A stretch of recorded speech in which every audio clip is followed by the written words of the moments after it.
Apa kabar warga Nusantara? Jumpa lagi di channel Sok Tahu. Channel yang shock karena baru tahu.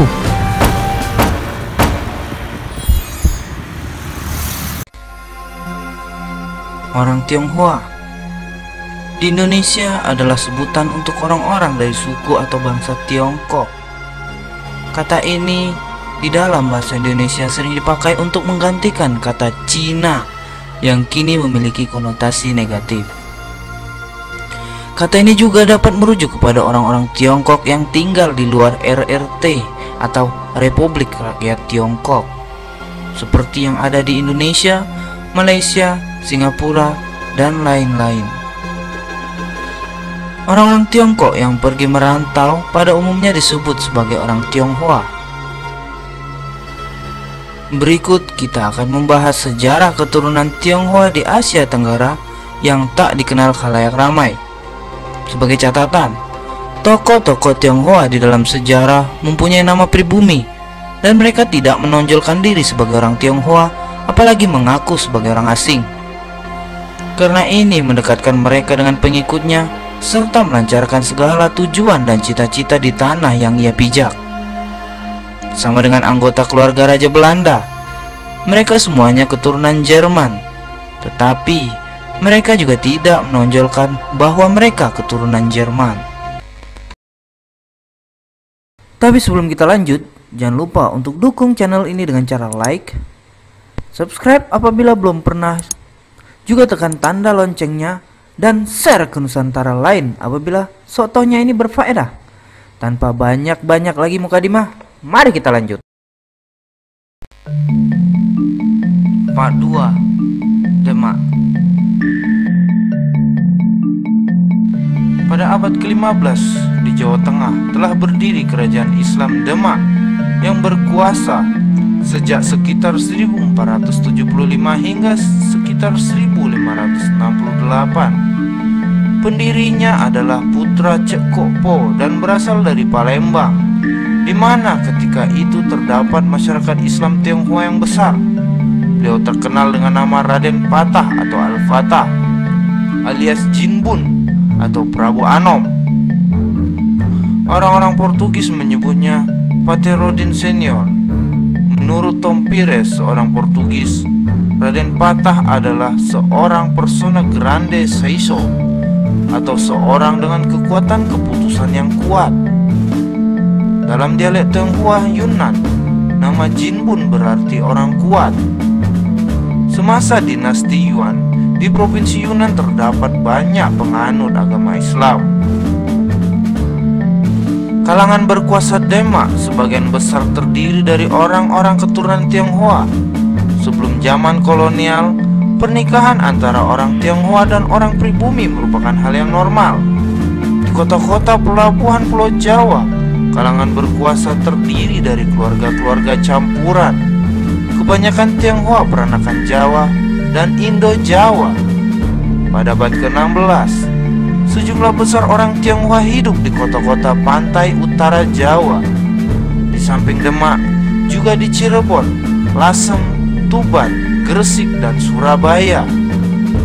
Banyak orang Tionghoa Islam mempunyai nama Jawa dan dengan sendirinya juga nama Arab.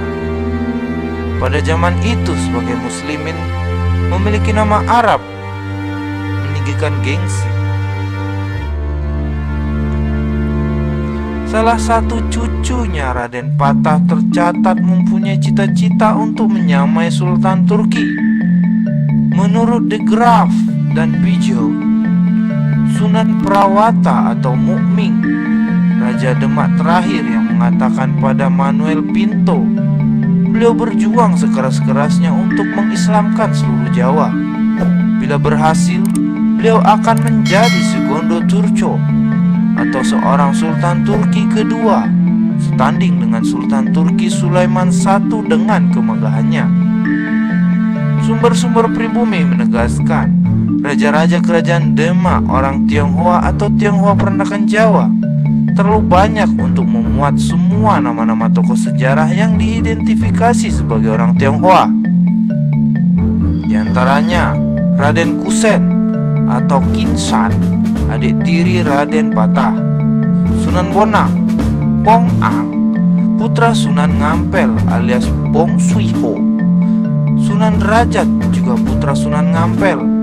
Sunan Kalijaga, Kan Shi Chang. Jati Su, tidak jelas beliau Sunan Undung atau Sunan Kudus, dan lain-lain.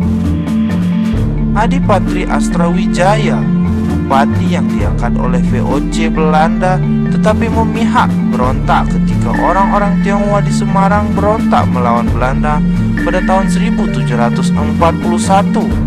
Dan Raden Temenggu Sekodiningrat Yogyakarta atau Baba Jimsing alias Tan Jingsing. Sunan Giri dari pihak ayahnya adalah cucu dari Bong Tak Keng, seorang muslim asal Yunan Tiongkok yang terkenal sebagai Raja Champa, suatu daerah yang kini menjadi bagian dari Vietnam. Bong Tak Keng, koordinator Tionghoa perantauan di Asia Tenggara. Ayah ibunya Sunan Giri adalah Raja Belambangan, Jawa Timur. Giri yang merupakan nama bukit di Gresik. Pengaruh arsitektur Tionghoa terlihat pada bentuk masjid-masjid di Jawa, terutama di daerah-daerah pesisir bagian utara. Agama Islam yang pertama masuk di Sumatera Selatan dan Jawa adalah mazhab Hanafi. Datangnya melalui Yunan Tiongkok pada waktu dinasti Yuan dan permulaan dinasti Ming. Sementara agama Islam di pantai utara Jawa masuknya dari Malaka atau Sumatera Timur yang bermazhab Syafi'i. Mazhab Hanafi hingga abad ke-13 hanya dikenal di Asia Tengah, India Utara, dan Turki. Meskipun agama Islam pada abad ke-8 sudah tercatat di Tiongkok, mazhab Hanafi baru masuk Tiongkok pada zaman dinasti Yuan abad ke-13 setelah Asia Tengah dikuasai oleh Genghis Khan. Kepergian banyak muslim Tionghoa dari Tiongkok terjadi di tahun 1385 ketika diusir dari kota Kanton. Jauh sebelum itu, Champa sudah diduduki oleh Nasaruddin, jenderal muslim dari Kublai Khan. Jenderal Nasaruddin diduga telah mendatangkan agama Islam ke Cochin, Cina. Sejumlah pusat muslim Tionghoa didirikan di Champa, Palembang, dan Jawa Timur. Ketika pada tahun 1413 Ma Huan mengunjungi Pulau Jawa dengan Laksamana Cheng Ho, beliau mencatat agama Islam, terutama agamanya orang Tionghoa dan orang Tashi, belum ada muslimin yang pribumi. Pada tahun 1513 hingga 1514, Tom Pires menggambarkan kota Gresik sebagai kota makmur yang dikuasai oleh orang-orang muslim yang berasal dari luar Jawa. Pada tahun 1451, Ngampel Denta didirikan oleh Bong Suiho alias Sunan Ngampel untuk menyebarkan agama Islam mazhab Hanafi di antara orang-orang pribumi. Sebelum itu, beliau mempunyai pusat muslim Tionghoa di Bangil.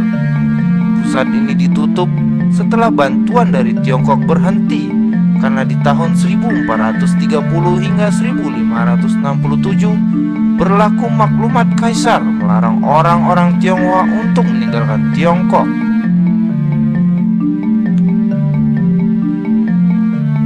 Kesimpulannya wajar, para aktivis Islam mazhab Hanafi di Asia Tenggara semasa itu semuanya orang Tionghoa. Sedikit banyak dapat dipersamakan dengan penyebaran agama Kristen dari Eropa ke lain-lain benua. Hingga abad ke-19, kaum penyebar di atas tingkat lokal dapat dikatakan semuanya orang Eropa. Tanah Tiongkok hampir seluas Eropa. Membuat perbandingan dengan Tiongkok tidak dapat dilakukan dengan salah satu negara Eropa, tetapi harus dengan seluruh Eropa. Seperti juga suku-suku Eropa dengan bahasa-bahasanya yang berbeda satu sama lain. Demikian pula terdapat perbedaan antara suku-suku dengan bahasa-bahasanya di Tiongkok. Tetapi keunggulan Tiongkok memiliki tulisan ideogram yang dapat dimengerti meskipun bahasanya berlainan. Demikianlah sejarah keturunan Tionghoa di Asia Tenggara part 2 yang dirangkum secara singkat. Apabila ada pendapat lain dari warga Nusantara, juga hal yang salah dalam saya menyampaikan, mohon maaf yang sebesar-besarnya. Saya harapkan komentarnya apabila ada hal yang masih tidak sesuai dan silap, agar sama-sama kita membangun untuk menjadi tahu apa yang belum diketahui. Terima kasih sudah menyaksikan videonya hingga selesai. Jangan lupa untuk menyaksikan part selanjutnya minggu depan ya. Tetap jaga kebersamaan dan kekompakan se-Nusantara. Sampai jumpa.